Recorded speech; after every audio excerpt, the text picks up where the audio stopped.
No último vídeo, nós vimos as strings. E também vimos como as strings são, na verdade, implementações de vetores de caracteres com algumas particularidades. Então nós podemos tratar as strings, nós podemos manipular as strings como se fossem vetores de caracteres. Antes de vermos as strings, nós falamos sobre matrizes. E com matrizes, nós trabalhamos com linhas e colunas e, na verdade, nós consideramos cada linha como se fosse um vetor de colunas e a matriz um vetor de linhas. E aí precisamos usar dois índices, um para a linha e um para a coluna, para poder percorrer a matriz, para poder manipular a matriz. Então eu quero que você já se pergunte uma coisa. Se uma string é um vetor de caractere, o que acontece se eu tiver um vetor de strings? Então, quando eu preciso percorrer um vetor de strings, eu posso ter duas situações.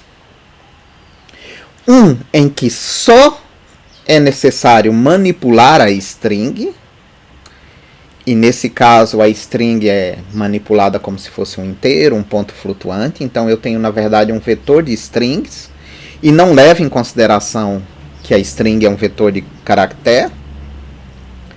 E em outra situação eu posso ter um vetor de strings e preciso manipular cada string como se fosse um vetor de caractere.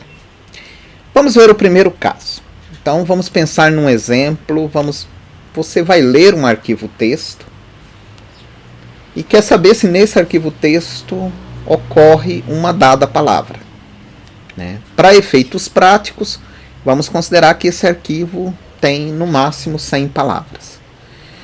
Bom, eu não preciso manipular a palavra, porque eu só preciso comparar uma palavra com a outra. Então, eu posso resolver isso de uma maneira bem simples, usando while ou for. E nesse caso eu comparo a palavra procurada com a palavra que eu estou vendo no vetor, usando igual, igual, se eu estiver usando a classe string, ou se eu estiver usando o vetor de char tipo C, eu uso strcmp, que faz parte da biblioteca CString. Nós temos na tela a solução usando string.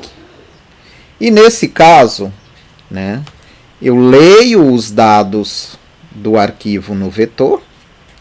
Eu estou supondo aqui que podemos precisar desse vetor para outra operação. Senão, eu poderia já ir fazendo a busca à medida que fosse lendo. Mas nesse caso aqui, lemos os dados no vetor. E aí, eu criei um vetor com capacidade para 100 elementos, mas, como eu só li uma determinada quantidade, essa é a quantidade de palavras que eu vou poder usar para comparação no meu vetor. E aí notem que eu simplesmente comparo a palavra no vetor, usando o índice, com a palavra sendo procurada. Uma vez que eu a encontre, eu informo. Encontrei a palavra e aí termino a minha busca. Se não, eu vou percorrer todo o vetor buscando a palavra e nesse caso, ao chegar ao término, vou informar que a palavra não foi encontrada.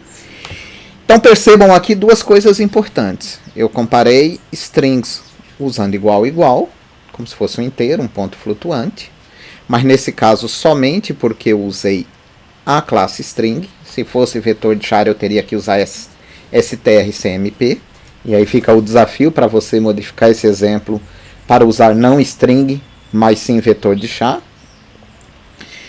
Essa é a primeira coisa, que eu comparei com igual, igual, e o segundo é que eu percorri o vetor de palavras, aqui no caso usando um while, eu percorri como se fosse um vetor de qualquer outro tipo de dados. Como se fosse um vetor de inteiros, um vetor de ponto flutuante. Porque nesse caso eu não precisei manipular a string, entrar dentro da string, bastou fazer a comparação. Mas vamos pensar que agora eu quero comparar caractere. Eu tenho um vetor de string, um vetor de palavras, e agora dentro de cada palavra eu preciso manipular caracteres. Então o meu problema agora eu quero verificar, né, todas as palavras que possuem 3 vogais, pelo menos.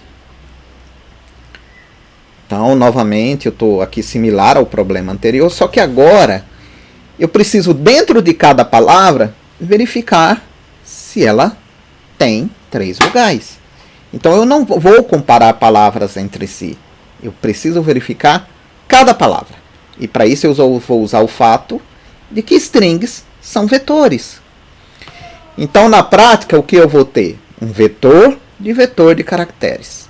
Então, o problema aí vai ser resolvido de uma maneira similar ao que fazemos com matrizes. Como assim? Não é bem uma matriz, né? Mas é bem similar.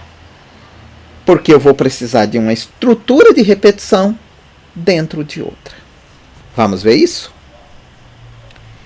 Então, aqui eu leio os meus dados, leio as minhas palavras, como no exercício anterior, e agora eu tenho 2 índices, um para a palavra e um para a letra. E eu vou verificar, né, no tamanho de cada palavra, ou seja, eu vou percorrer dentro do vetor, eu vou pegar cada palavra. Dentro de cada palavra eu vou verificar cada caractere. Então percebam que eu tenho uma estrutura de repetição para ler as palavras e outra para ler os caracteres. E aqui, essa aqui, eu leio até o tamanho da palavra, que eu pego aqui usando a função size. Também poderia ter usado a função length, que é a mesma, devolve o mesmo resultado. Então aqui, o tamanho da palavra pega, né, o tamanho de cada palavra que está sendo usada naquele momento. E aí, para cada palavra, eu inicializo inicialmente o total de vogais em 0 e vou fazer uma repetição para cada caractere, checando se não é uma vogal. Percebam que aqui apenas estou verificando caracteres minúsculos. Estamos considerando que as palavras estão apenas em minúsculo. Eu incremento, caso encontre alguma das vogais, e vou avançando na palavra. Terminou aquela palavra, se ela tem mais de 3 vogais, eu a imprimo. Se não, vamos para a próxima palavra. Então, implemente, teste, e percebam, né, que eu estou usando 2 índices. Um para a palavra e um para o caractere, para a letra. É isso.